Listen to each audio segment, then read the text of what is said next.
Today's what I want to make sure I get across is how can you grow your business, but also leveraging technology. And a lot of us in this call, we own a business, but sometimes we lack the understanding of what it takes to work on the business versus working in the business. And I've had been in other webinars myself before, in which I come out without a clear direction, not really knowing what am I supposed to do with all this information that I just took from the speaker. And if you ever been in a situation like that, don't feel frustrated, because sometimes the lack of guidance is what's going to be crucial to make sure that you can walk out and implement it in your business. This inaction of not being able to know what to do with the information is not your fault. A lot of that has to do with the person in front of the camera and speaking to you. So if you have been in this situation before, I want to make sure that my goal for this seminar or this webinar is, one, I want to provide you with a clear path. Okay, but what is it that you can do the minute we get off this call? I want you to put this in your brain. Understand that technology, it's crucial to be able to grow and build a business. But it's understanding what technology is it that you need to implement and where in the business you need to implement it first. But the third part that I want to make sure that you walk out with this is start to put on your CEO hat and stop being a business operator. Understand that you have the capability to grow a business that is going to be able to grow and maintain itself, so that you can come up here and you're just spinning the plates, making sure that the business continues to operate and bring in revenue. A lot of the people who here in the webinar, and if you can unmute yourself, attended to college or graduated from college. Has anybody attended to college or graduated? You can just raise your hand. Graduated ourselves? Yeah, from college. Yeah, of course. What class did you graduated, Max? What year? What class? Don't ask me year, because that's a dinosaur time. Okay. That's engineering, electrical engineering. Yeah. Hey, David, you don't want to say what year, Miss Max? No, it's a 1995. Yeah. So class of 1995. And Yeah. see, this is very important, because all of those individuals that go to college, they always identify themselves as, I'm the class of whatever year you graduated, and in this case, 1995. In business, I see that differently. Full disclosure, I did not attend to college. I didn't graduate with a master's degree. I remember when I was in my first class of MBA, or going into business administration, I asked my teacher, well, let me ask you a question. I literally I told him this, can I ask you a question? He says, yeah, sure, go ahead. I asked him, what kind of businesses have you operated and have you ran? He tells me, honestly, I never operated any business. Okay, so I'm about to go into a college career, going debt probably $60,000, $70,000, and I'm going to be taught business from somebody who's never held a business before. Something didn't click there to me. That doesn't mean education is not needed, but to me, if my daughters want to go to college, I hope they want to become a doctor. Maybe they want to become a lawyer, something that you really need this exclusive education. But in business, the way I see it is different. I identify, first of all, as a male, but also as class of 2010. Well, what does this mean? In 2010 is when I took it serious and I became a solopreneur. Is when I said to myself, I do not want to work for somebody. I want to make sure that whatever I do is going to be for myself. I didn't say then it's going to be for my family, because it was just about me. But I identify as the class of 2010, which is when I decided to go and explore the world of business outside of theory. So what happened here is I only had 2 jobs, and I'm proud to say this. I worked at a restaurant washing dishes, and then I worked at an RV, literally washing the RV. Those were the only 2 jobs that I had in which I was a W2. Ever since I said, this is not for me, in 2010 is when I started to stumble and I started to fall in my face, because I was not understanding which direction I wanted to go to build a business. But this was needed, because I needed to identify and understand in which industry I was going to build this dream of mine, this vision that I had from the beginning. But what happens is from 2010 is what I call my years of a solopreneur or an entrepreneur, is rediscovering who you are going to become in the world of business. From 2016 to 2018 is when I became a business operator. Well, what does this mean? This is when I established my first corporation, and that is Leto Financial and Insurance Services. At this point, for this first 2 years of the company, it was me. And if you guys don't mind muting yourself, Bianca, I don't think you're a host, but if I can make you a host, This way you can help me keep track. And thank you, Jillian, for that. I appreciate it. 2016 to 2018 is when I was running the business. I was working on the business, everything on my own. I was out there prospecting. I was out there closing sales.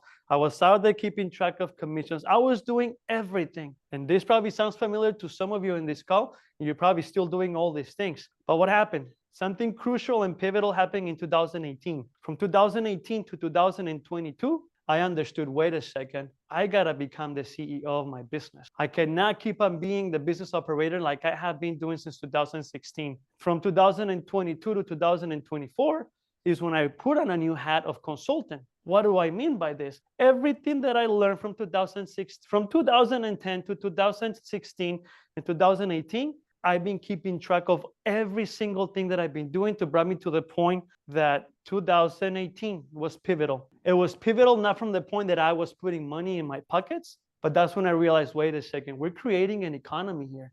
We're putting money out there in other people's pockets. So I stopped being a business operator and stopped looking at what had to be done in the business to make sure that we make money, to strategically pay attention to how do I keep on growing this business. 2018 is our first year that we paid to over $235,000 in commissions. So that's why I'm saying 2018 was pivotal to me to understand I got to wear a different hat. Because it's not just about me anymore. I got people that are relying on what I'm doing with this company to make sure that I don't make any mistakes. Because if I make a mistake here at Little Financial, it's going to affect more than just one person. But then what happened in 2019? Let me move this right here out of the way.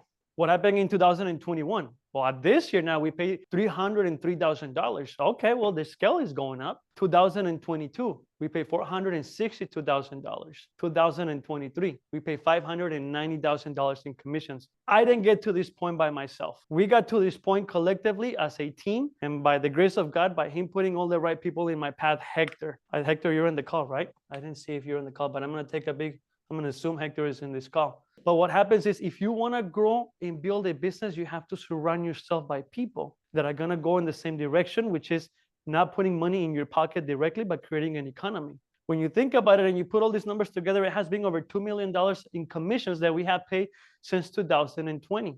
This is when we started to keep track of these numbers. And another part of me that changed, it was, wait, I need to see the big picture. I need to understand what is happening in my business. I need to know the numbers. And this pie chart right here that you guys are seeing is just one part of the operations within Leto Financial. It's a total book of business that we have managed to grow together as an organization, which is over $5.4 million. But see, the picture that I'm trying to make sure that you guys understand and you ladies understanding is you need to wear the hat and work on the business, not work in your business every single day. If you don't give yourself the opportunity to do these things, you're not going to grow that business. You're not going to make sure that you can scale it. So this is the difference. Is what is operating versus growing the business? Well, the operating the business is what I did from 2010 all the way to 2018, which is work on the daily operations, work on the daily activities. In 2020, the mind shift and I understood, let me grow the business. Well, now I started to pay attention to the business growth. What strategies am I going to use? What systems am I going to be able to implement? What products am I going to be launching to make sure that we create more revenue?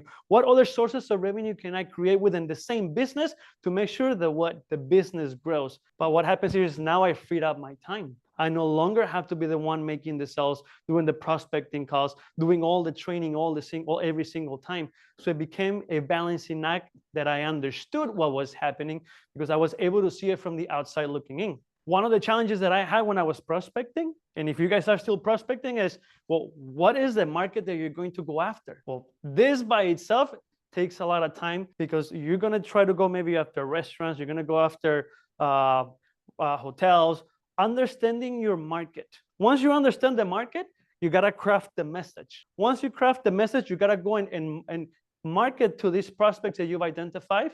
But then what happens is you get frustrated. And this is what happened to me. I didn't stick to a strategy for too long. So I never created the results because I was doing it the old school way. I was just probably picking up my phones. I was walking into these places, door knocking. Well, I got to the point that I was just hoping that people were going to contact me, not understanding that I could use a system called CRM, centralized customer relationship management. When you start to use technology that is out there, this becomes so easy to do. It doesn't become easy to do. Let me rephrase that.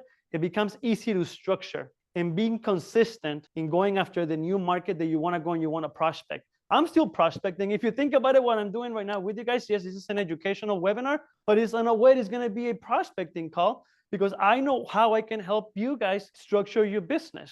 But now my way of prospecting has changed, and I have a clear understanding of who my market is. Who is your market today? If you're in insurance, if you're in accounting, you probably have your market that you want to go after, but how are you going after them? What systems are you leveraging to make sure that this could be a constant communication without you doing the work every single minute? This is something that is so huge in the insurance industry, the space that I'm in. And it's not just in my industry, it happens in accounting, it happens in probably, I would say, the pet care industry. Have you maximized your sources of revenue within the book of business that you already have? You are prospecting, you're prospecting. Let me go and prospect. Let me go and prospect. Take a step back. Look at your book of business. Look at your current clientele that you already have a relationship with. This is money being left on the table. If you already solidified a relationship, let's just say commercial insurance, but then you are losing the opportunity to sell the same client a different product. The biggest opportunity that you have to generate more revenue is already within your existing clientele. What happens here is you got to get creative. You got to find new ways to generate revenue. Let's just say if you are a restaurant, why don't you create a like Mark from Riverside? He has a card in which he gives you a 15% discount. But here what happens is you have constant revenue coming in a year. So a restaurant can come up with an idea for a monthly deal, or maybe create a membership card that they're going to have these customers paying you monthly on the exchange of something in return. So see, is you just need to get creative and understand how else can I monetize my current market. And for this, once again, systems come in place. You start to create funnels and campaigns that you can constantly contact your clients to let them know, hey, I have a new deal coming up. You want to pay attention. So see, is you got to make sure that you are maximizing your current clients' revenue. Social media. It's been about 2 years now. No, it's not being about 2 years. It's been a little bit over 2 years that I decided to take social media seriously. Okay. When you leverage social media to promote your business, it's going to bring it to the next level.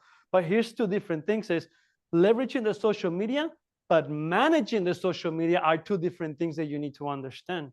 And for this, there's so many tools out there that you can yourself record. Just recording yourself might be the first hurdle that you probably are facing right now, because you don't feel comfortable to record a video. Once you get past that, if you decide to start, you need to leverage technology so that you allocate 1 day of your week, record 10 or 15 videos, plug them into a system, and the system is going to automatically put out all these videos in all your platforms. But just know the social media is the great equalizer in today's DNA for us, the small business owners. All you got to do, and I know the only one that's sharing his camera right now is Max, which I really appreciate it.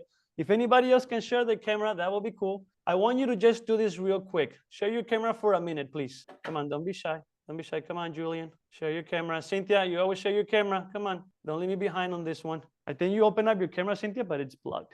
There you go. Thank you, Irving. Thank you, David. Robert, if you can share your camera. Get your phone. Put your phone in your hand. Just hold it. I'm not going to make you do a video, but simply get your phone out. I know, Irving, you're on your phone, so you're already holding it. I know that for a fact.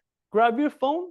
Understand that the only person that is judging you when you're making a video, it's you. Once you get past this biggest hurdle, which is, I don't like how I sound on camera. Like, it's just you're telling yourself, I don't like me. I don't like the person that I'm seeing on camera.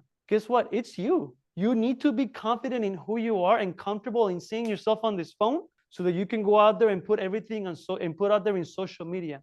You are the only one who's judging you when you're building this content, because nobody else is around you.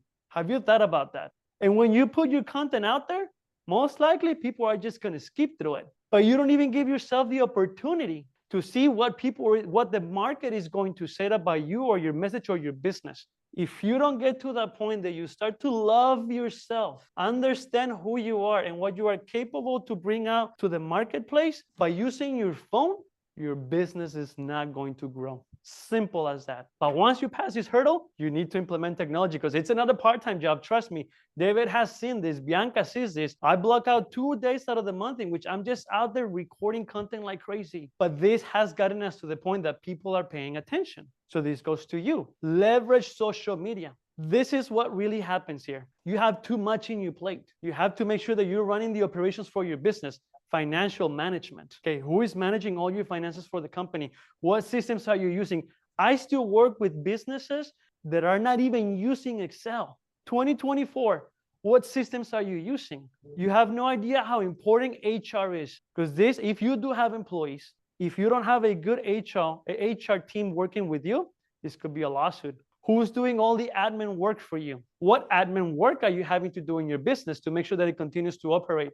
See, these are operational challenges that all of us have and we deal with them, but sometimes we don't pay the time or pay the attention because we're going crazy in the tornado with everything else that's happening in the business.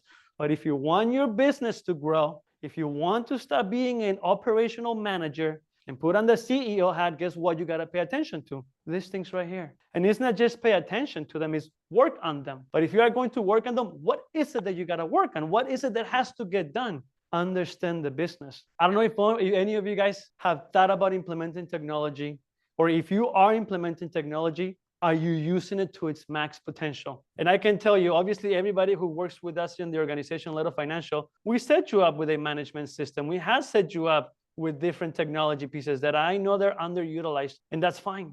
These things happen because technology has a lot to it. But one of the biggest reasons why I hesitated from 2016 towards the tail end of 2016 towards 2018, the reason why I hesitated to implement technology, there were two main reasons that held me back.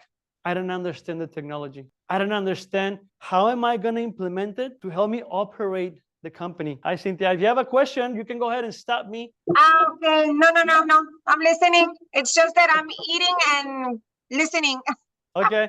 Do I have everybody with me? Can all of you Yes. guys do me a favor, put thumbs up to make sure that everybody's with me on the chat box. And if you don't mind muting yourself, Cynthia, one more time, I'll appreciate it. But do me a big favor to make sure everybody's here with me. Put thumbs up on the chat box. I want to make sure everybody's engaging. But what held me back at the beginning from implementing technology, it was the misunderstanding of it. Once I understood what I can do with technology, it became different. With technology, I can leverage the operations of my company. With technology, I can create customer relationships without me having to pick up the phone or having to text them or having to be in front of them every single time, which, by the way, this is crucial to maintain a solid book of business, to make sure that your retention goes up. You create a system in which every week an email goes out or a text message goes out. You start to create a video message to send out to all of your customers once a month. Exactly what I'm doing with all of you guys here within Little. Every week, you hear from me either via text message, via email, some way, somehow you're hearing from me. I didn't understand how I could use technology to do marketing or to help me create better sales. I didn't understand how technology was going to help me with financial management. See, it's just the misunderstanding, but it's not your fault. There's misunderstanding because there's the lack of somebody outside from the sales rep, from the technology part, who is going to help you implement it, who is going to help you show you how to use it. Well, you have all these companies that you can work with, but all they care for is, I want to sell my product. Go ahead and use it. Of course, they're going to teach you, but then it's going to get to the point they're going to move into the next person. And then it's up to you to keep on working and learning the technology. What has helped me has to have other people that are not the owners of the technology company or not the sales rep, but is we come together and we have happened to have the same system. We leverage each other out. I learned this from the system. Having somebody to show you how to leverage the systems that you already have, that doesn't mean you're not going to go out and do the work, because you still got to pay attention to how does the technology going to implement in your business. The other reason why I hesitated on implementing technology, it was the fear of changing what I was already doing. I was going to change everything that I had been doing for the past 2 years, and I was going to bring in a new system that I didn't know how I was going to have to adapt my business operations. I had to change the way we operated Leto from 2018 to 2019. We had to implement a new system, cloud migration. This was one of the scariest parts for me when we went from QQ Catalyst to Record Guardian. Why did that scare me? We had to migrate all this data into this new system. But why did we do this migration? To grow the business. We went in 2020, we went from working with, I want to say 12 partner agents to work with 40 agents. That was a rapid growth. But for us, for Hector and I to feel comfortable to say we're ready to scale and to bring in more partners, we needed to have the technology piece ready to go. But I didn't understand. No, it's not that I didn't understand. I was scared of how this change was going to affect what I had already been doing. And part of being a business owner, part of being an operator, part of being a CEO is your willingness to adapt and reinvent yourself. If you don't readapt what you have been doing for so long, your business is not going to scale. Now you talk about AI. Everybody probably in this room knows about AI. Wait, do you know anything about AI? Let me ask you, wait, let me put you on the spot. Do you know a thing or two about AI? Yeah, a little something. We're just getting into it, but been studying it and figuring out how we're going to implement over the next, or we've been getting into it probably about the last, I'd say, 6 months. In your business, Wade, how has it helped you grow what you've been doing for so long? And obviously nobody here knows what you do, but I know you implement AI. How has it helped you? I think really like the biggest thing with AI right now, as far as, because we do a lot of storytelling and things on my social media channels. So the biggest use of AI so far has been how we use it to basically scrape our data and our old social media content. We transcribe everything and then we feed it into, we built a special bot for this, and then we basically ask it questions, and we use basically the transcripts from our past content that's performed well, and we basically use the bot to help us restructure that and come up with new content based off of what's worked in the past. How has it leveraged your ability to contact your current clients without you having to contact them directly? How has your communication with them grown? Well, we haven't really implemented a lot with the chat side yet. So Okay. that's something that we're still scaling into. So I would say like the biggest, most impactful thing is using it internally. Okay. But our next evolution here is going to be multi-channel AI. That's going to be managing. It's going to be managing all of our social media channels. It's going to be managing basically everything we do with specified AI agents that will handle each aspect of the business. So that's what we're building right now currently. But as of right now, the biggest impact has just been streamlining our internal services for creating content by far. Thank you for that. Wait, do you mind introducing yourself real quick to all of us? Sure. You don't have to show your camera, but I appreciate it. Thank you. I don't know if I'm. Oh, there I am. No, yeah, we see you. Yeah, no, my name's Wade Guth, and I've met Tony. It's been a few months. Well, probably a little more than that, but we had an event here in Riverside. I met Tony, and so we've been working on a few things here together. But yeah, I have a technology company, a software company that operates worldwide. It's based around the financial markets, cryptocurrency, Forex, things like that. So we have a software product that people rent from us all over the world. And then I also have a technology / marketing agency company where we help coaches build online infrastructure, things like that. Essentially, we teach them how to do what I've done for myself in my own business. So those guys want to look it up. My business is Trade ATS. So if you go on YouTube, you look up Trade ATS, we got about 160 some thousand subscribers, and we're reasonably good at doing educational marketing. So yeah, that's who I am, and been doing that about 13 years. So that's what we're all about. Thank you, Wade. Appreciate you, sir. Yeah, Thank you so much. So now you're starting to see the picture. Is if you want your business to grow, first is you need to leverage technology. But before you even implement technology, is in your mindset. Is understanding that you got to lose all these fears that you probably have held in yourself because you don't understand how you're going to implement technology. Complexity. I used to think that it's complex, and it is complex. Technology is very complex, especially I've had the blessing to have long conversations with Wade about the implementation of the backing of the system. It is complex, but for you need to understand this complexity is going to be guided with somebody who understands how to use it when you work with the right type of technology company. But you need to know that you have to lose the fear, like I did, to the point that I held back. If I would have held back from implementing the new technology, the numbers that I showed you earlier about how well we paid in compensations, we wouldn't be here today, because a lot of this growth, a lot of this business focus came by leveraging technology. So I just need to make sure that you understand that it's simple. It's not that complicated. And with the right team, you will have the experts to guide you to implement the technology, as long as you work with the right people and with the right team. Does that make sense? Does anybody have any questions? Let me open it up for questions real quick before I move forward. Can I get thumbs up on the chat box if I have everybody with me still? Let me see some thumbs up. Not Yes, I'm me. here. Thank you, Romana. So I don't know if have any of you guys been to the doctor before? I have. I don't know if you guys know this or not. I'm gonna give you a little bit of my history. I was diagnosed with sclerosis segmentary renal failure when I was 7 years old. So most of my life, I've been in and out of the hospitals. And the way they find out that I had a sclerosis segmentary, this is when I used to live back in Mexico. I remember I was with my dad and with my brother. We went on the bus. We were going to go pick up my dad's car because it was at the mechanic. So I was wearing my hat, just like the one that Wade is wearing. Not that one, but all of a sudden when we're in the car, I'm feeling something in my head. So when we're on the bus, so I keep on doing this in my head, not knowing what it was. And remind you, I was probably 6 or 7 years old. And I keep on feeling something weird moving in my head. Anyways, we get to the car, we find, and the ride from the house to the mechanic was about a 15-minute ride, 20-minute ride in the bus. This whole time I'm feeling this weird movement in my head. We finally get to the mechanic. We get in my dad's it was a Volkswagen, a red Beetle. Those nice cars that you don't really see anymore, but those are, you see them right here, you know that you're gonna pay a pretty penny for them.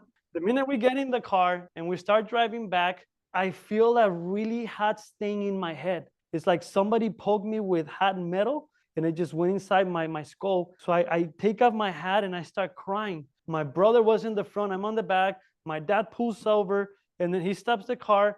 And then all of a sudden I'm just crying and my dad's asking me, what's wrong? What's wrong? I don't know. My head burns. My head burns. My brother looked back at the hat. There was a scorpion in there. You know, the scorpions with the long tail? There was a scorpion in the little lip of the hat. The minute we realized that the scorpion had stung me in my head, my dad just rushed me to the hospital. We get to the hospital, we get there, they're drawing all this blood, they're doing all these things. And what came out from the blood results was an abnormal level in the urine, high protein, high creatine levels. The minute they saw these high levels, the doctor tells my mom, obviously everything was fine. Maybe I'm still a little cuckoo from the scorpion bite, the sting, but I'm still here. What happened after that is they understood that, they realized that they had a diagnosis of your son has renal failure at the age of 6 or 7 years old. If it wouldn't have been because of the scorpion stinging my head, who knows how long it would have progressed. Because when you have kidney failure, you don't feel it. It's just a slow process when it gets you. And this is what happens when we feel sick. We need to go seek a doctor. But if we don't seek a doctor, once we feel sick, how long are we going to let this sickness progress until it gets to the point that it's probably going to become a final stage cancer? We need to feel comfortable to go and ask for help, not just in our health, but in our business. And this is what a lot of business owners fail to do, honestly. But what happens here is, what happens to me is, and this is not a religion conversation, but I'm simply going to show you that I'm not going to stay quiet about my relationship with God, and it's not about religion, but He has helped me a lot in what I've done this whole over a decade. If it wasn't because of my trust and my belief in Him, I wouldn't be where I'm at today. But what happens is I started to read the Bible right before my dad was diagnosed with cancer stage 4. I just felt it inside me to pick up a Bible and start to read it and build my relationship with Him. And from there, I understood that the Bible is not a religious textbook, but a relationship book for us that was left behind to be able to seek guidance from Him. Hector taught me this acronym, Bible, Basic Instructions Before Leaving Earth. Once he told me that, I'm like, wait a second, let me read the Bible. So I came across Proverbs 15:22 the other day, which it says, plans fail for the lack of counsel, but with many advisors, they will succeed. This is so true. When you are running business on your own and you're not seeking for counsel, all of the ideas that you have in your head, two things are probably going to happen. You're either going to go out and implement them, or they're just going to get lost in your head because you don't even know where to start. But if you want to find a relationship and you want to read a book that is going to teach you a lot of things, trust me, this book is going to help you. Seeking counsel. And this is something that I was blessed to do from early on within Leto Financial. Wendell was a pivotal advisor for us, for Leto to be able to grow and expand into Texas. Steven Jensen, he works with Stillwater. He was the first person that allowed me to understand when I transitioned from being captive with farmers to transitioning into the broker world. Steven Jensen was the key advisor for me to understand this is why you want to leave farmers. If it wasn't because of me talking to this man, none of this probably would have happened at that time. Steve from Vertafor, this is a different Steve. This is the first gentleman that introduced me to technology in the insurance space. It was because of him that I started to implement ITC. I got my first contract with QQ Catalyst. That's when I started to understand why we needed to have an Ivans account and Vera as well. So all my life, I had advisors that have helped me out. The question is, who are you advisors? Who are you trusting with your business so that when you go out and you ask them a question, you know they're going to give you advice. And I never stopped seeking for advisors because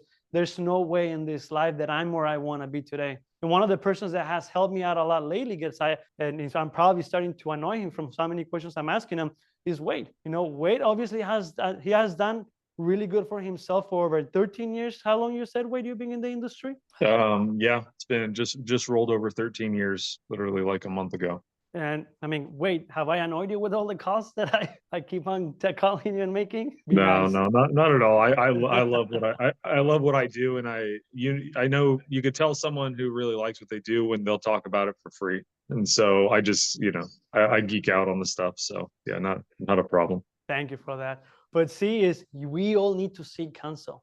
We need to seek for those advisors that maybe they are a little bit ahead of you in the business structure, or maybe they just see business differently than you do. But the point here is you need to put your guard down and you need to be able to say, you know what, I need help. Let me ask you guys a question. Go ask yourself these questions. Have you been working in your business or on your business? We already went really briefly on what these differences are. But if you really do a true self-checkup of yourself and you answer this question right, are you really working on your business? Are you really working on strategizing how to grow your business so that you don't have to be the one constantly dealing with the clients, so that you can really build a structure so that the company can create transactions with systems that you can implement that is not going to take all your time? If you are struggling with hiring people, you can use technology or you can outsource it. But the point here and the question that I want you guys to ask yourself, are you really working in your business or on your business? Seeking counsel has been great to me because it's what's allowed me to grow the company, like I've been saying. But when you're seeking or you want to find somebody that you can counsel with for your business, make sure that they look at your whole business, not just in one area. Make sure that it's a comprehensive guidance. This is somebody who's going to go on beyond technology, because building a business, technology is just a part of it, but it's not all of it. You want to make sure that you work with a business counsel or a consultant that can help you create a blueprint for you to go out every day after you have a meeting with them, and you can go out and have a task of things that you got to implement. And this is one of the things that I will tell you. I learned there's 15 main focus areas in my business, in Little Financial, to make sure that I'm growing on my business. And you might want to take a screenshot of this, take a picture of this screenshot. However, I will make this, I am recording this session. So for all of you guys and girls that are connected to the call, I'm going to send you the recording afterwards. But make sure if you're going to work on your business that you have a clear vision and a mission of what you're doing with your business. Right. Make sure that you understand your business model, the legal structure, the organizational structure of your business, the financial management. Make sure that you are dedicating plan or working with somebody who's going to help you create a strategic planning for the business. How is the business operations running? You are paying attention to the HR. Make sure that you pay attention to the marketing and the sales strategies that you're implementing in your business. Customer experience and retention, performance metrics and KPIs, scalability and growth planning, technology innovations, continuous improvement. And the last one that I can guarantee you, a lot of you guys in this call haven't done, is an exit strategy.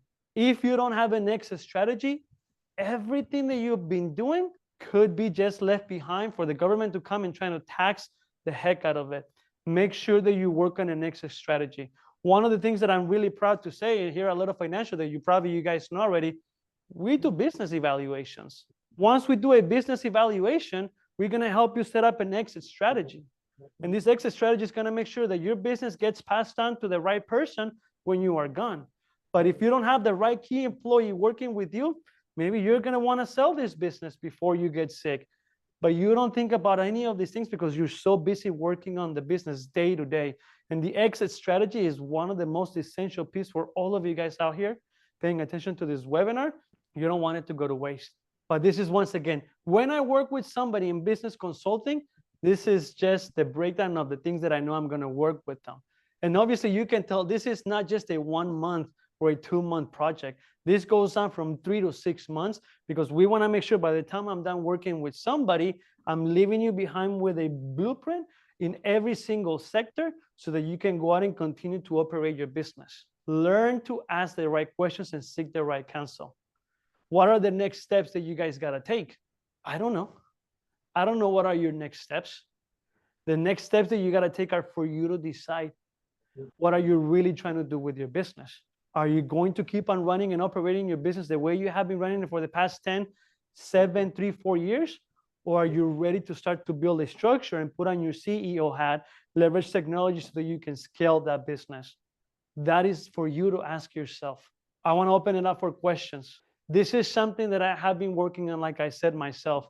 Since 2022, I realized what I've done with Leto and I understood the structure and the blueprint. I'm confident to say I've been helping other business owners do the same thing. But this is only for those business owners that are ready to put on their CEO hat and they want to scale their business. Or maybe your reason is, you know what, I don't want to operate on my business that much anymore. I want to slow down, but I can't. Because if I step out of my business is going to crumble. Then guess what? You don't have a business. You have a job that you have to keep on operating. But this can change. The last time I sold a policy, this year alone, I believe I've only sold 3 policies this whole entire year. It's not because I'm lazy. It's because I was able to focus on building the structure of the business and I have other sources of revenue because I was able to step out completely from having to make the sales and the day-to-day operations. So the question to you once again, what are you trying to do? What is your next step in your business career? And having the mission and the vision. That is the first thing that I put down on the list. What is your vision and what is your mission? This vision and this mission is not for when you started the business. This applies today. What is the vision, not only for your business, but for yourself in the next 3 to 5 years? If you don't have that clear, even if you've been in business for 13 years, even if you have been in business for 10, if you don't have a clear vision of what you are doing next, my friend, you're going to end up 2024, you're going to go into 2025 with the same tornado going around in circles, going around you. You need to understand what is it that you're trying to do next. And if you need help, if you need to seek counsel, which all of us need to do that, it's just, are you humble enough to say, I need help. Let me seek for counsel.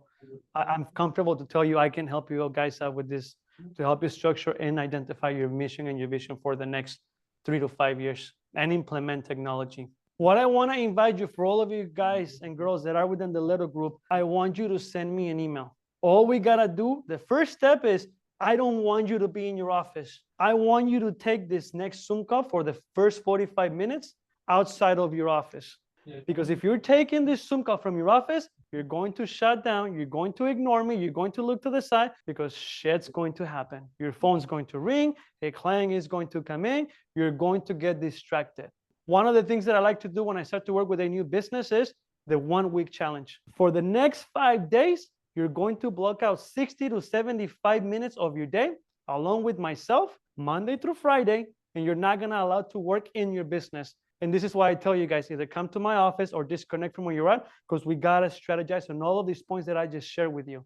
I can tell you, if you try to do this from your office, you're going to get distracted. Once we identify on the first 45-minute call, we're going to start to create a plan. From there, it's going to take a lot of work. But obviously from this work, typically the way I like to work, it's in blocks of 2 to 3 hours. Or if we're going to find projects that we need to work on, if it's going to be a 3 to 6 month, then we're going to have to work into a different contract. Obviously, when I work with somebody, it's you got to be humble enough to accept that I'm going to tell you what you have to do. And you're going to want to accept that you have to implement some of these ideas or strategies, because otherwise, what's the whole point of working with a counselor if you're not going to implement anything?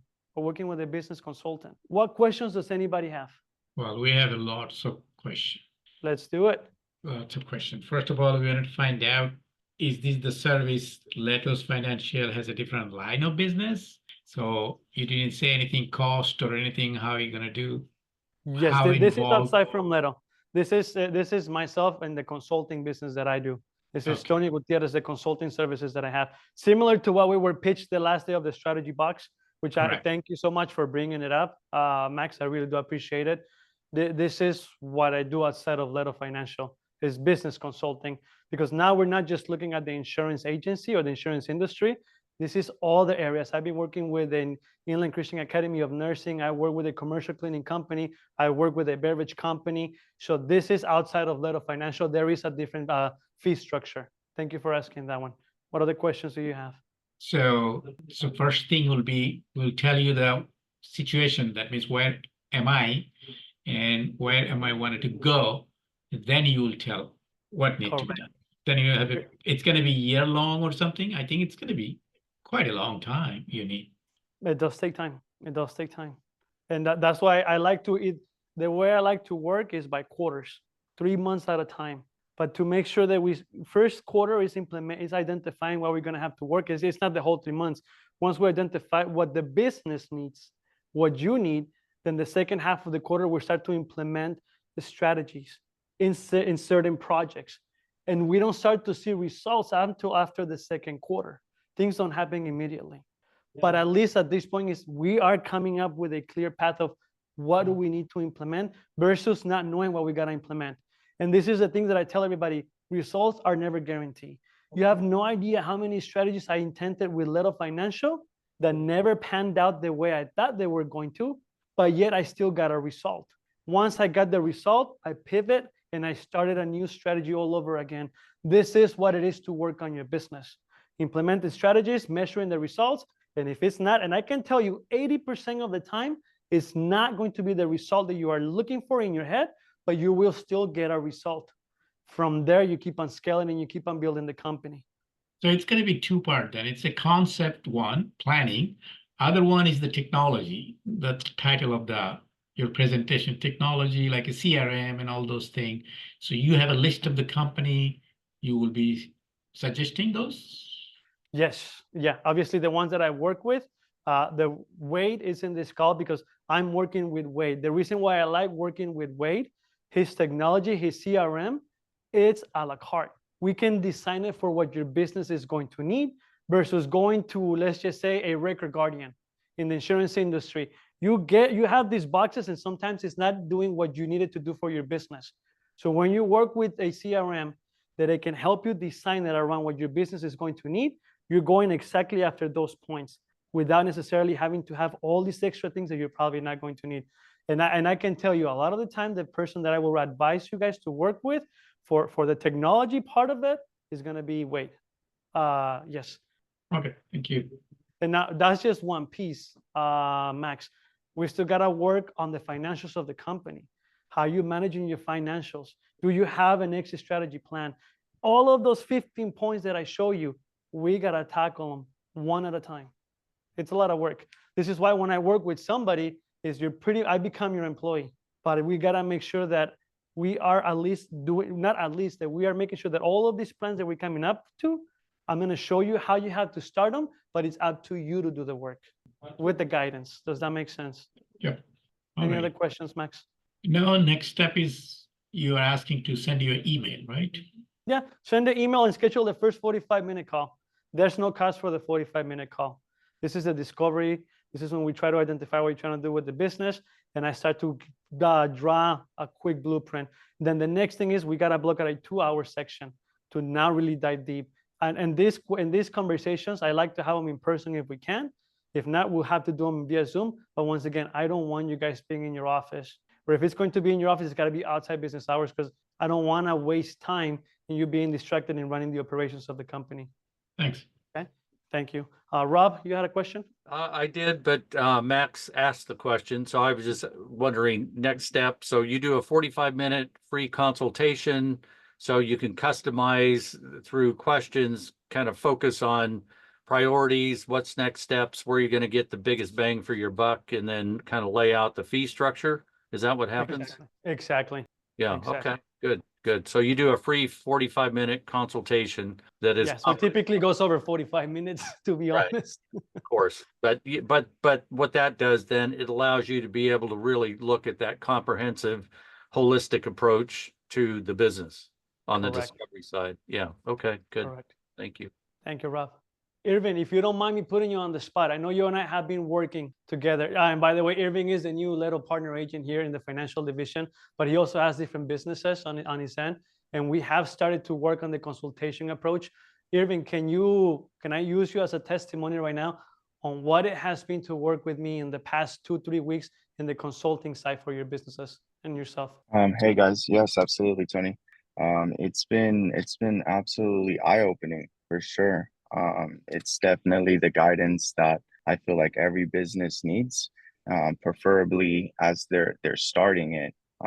But you know, when you're starting a business, you're working on getting it to to start flowing, having that income flowing in. But at the end of the day, we end up just, I feel like, wasting time. But there's never a late time, you know. I mean, but I think definitely it's been eye-opening because just when you were sharing a bit of your testimony, Tony, I feel like that's what I've been doing. I've been in sales, getting clients, new clients, new clients. When I've known for a fact that, you know, I've saved all my customers from ADT, most of them their phone numbers, and that's something that I can continue to go ahead and help them with and grow.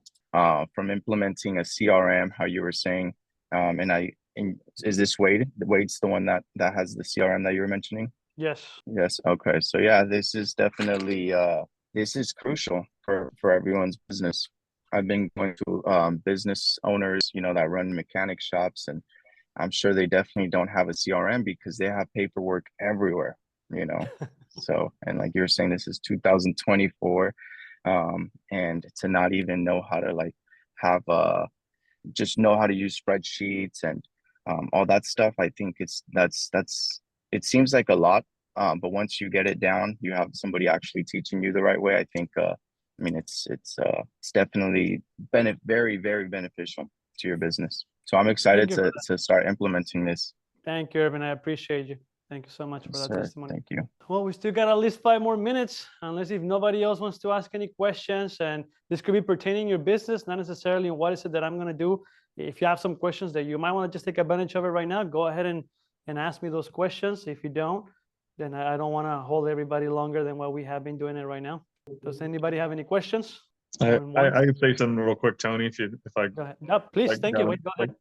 I was just going to say, as far as like, you know, what Tony's offering here is, you know, a lot of us, I've done so many things, you know, I'm kind of like you know, I'd say a 15-year overnight success story, but there was a lot of failures, a lot of rabbit holes we went down, you know, to get to where I'm at now. But what Tony's talking about, you know, the difference between working in your business versus working on your business, we get lost being very reactive day to day in our business. I fall into it sometimes too, and I need to check myself. But basically, you end up working on things and reacting, and instead of working on your business and getting a plan, getting a vision together to work towards, and next thing you know, your life's gone by.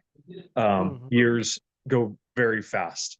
And I can speak that for myself. It's like, geez, like every time I wake up, it's another year's gone by, you know.